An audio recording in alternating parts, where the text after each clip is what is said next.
Hi everyone, it is Tony from Custom PCs here.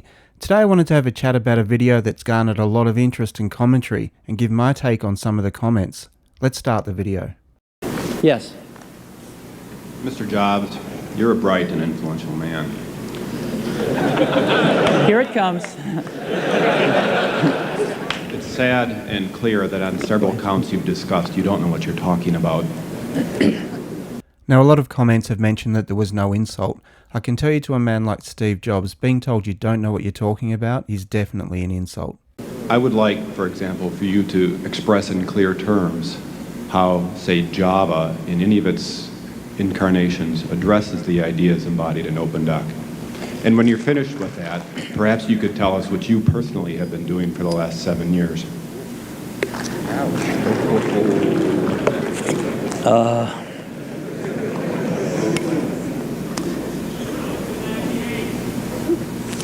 You know, you can please some of the people some of the time. You can see that Steve was a little taken aback with the comment, and at first glance looked as though he was about to return the disrespect with a flippant response. But to his credit, he stops himself and thinks about the question. But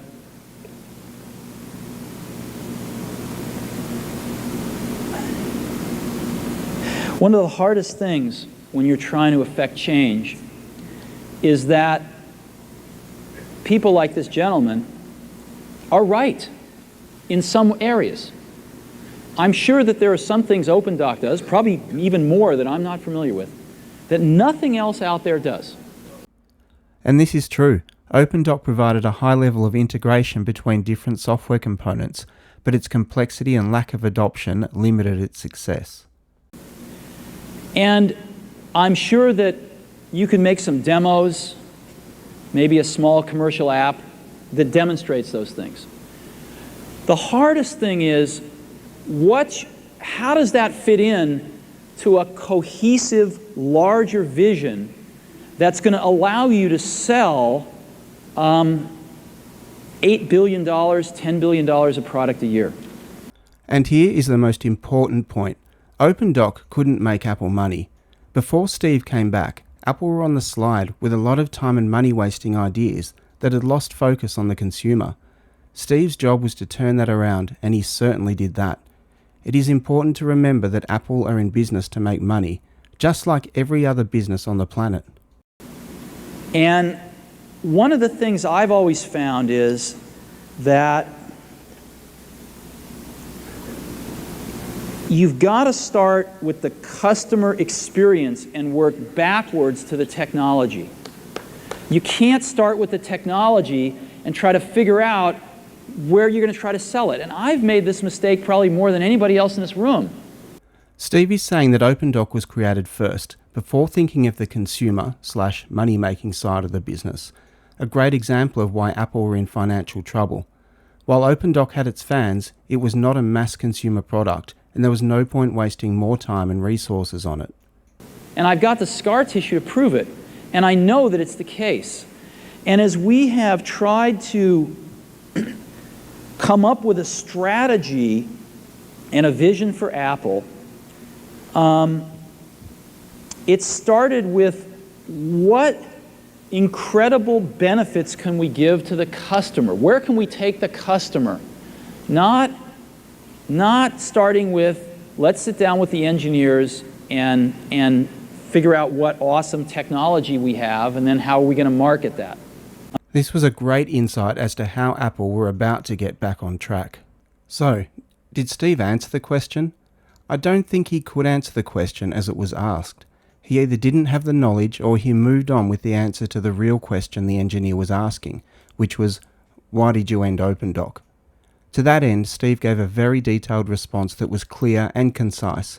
It was the reverse of Steve's philosophy for Apple, and there was not a consumer market for it. And I think that's the right path to take. I remember with the laser writer, we built the world's first small laser printers, you know, and there was awesome technology in that box. We had the first Canon cheap laser printing engine in the world, in the United States here at Apple. We had a very wonderful printer controller that we designed. We had Adobe's PostScript software in there. We had AppleTalk in there. Just awesome technology in the box. And I remember seeing the first printout come out of it and just picking it up and looking at it and thinking, you know, we can sell this. Because you don't have to know anything about what's in that box. All we have to do is hold this up and go, do you want this? And if you can remember back to 1984, before laser printers, it was pretty startling to see that. People went, whoa, yes. And that's where Apple's got to get back to.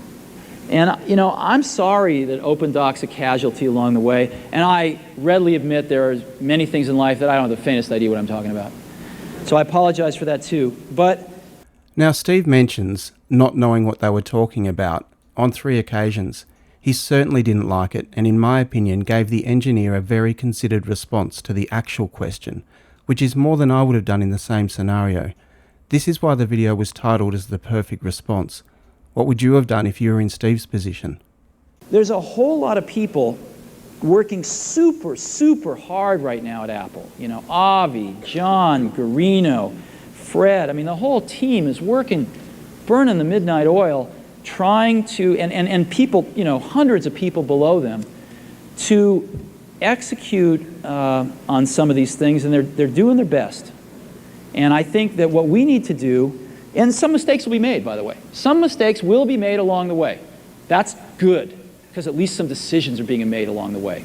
And we'll find the mistakes, we'll fix them. And I think what we need to do is support that team going through this very important stage as they work their butts off. They're all getting calls, being offered 3 times as much money to go do this, do that, the valley's hot, and none of them are leaving. And I think we need to support them and see them through this and write some damn good applications to support Apple out in the market. That's my own point of view. Mistakes will be made. Some people will be pissed off. Some people will not know what they're talking about. But I think it is so much better than where things were not very long ago. And I think we're going to get there. In short, I thought Steve did a great job handling an agitated engineer and successfully let everyone there know why they were moving on from OpenDoc. Thanks for watching. I will see you in the next one. Cheers.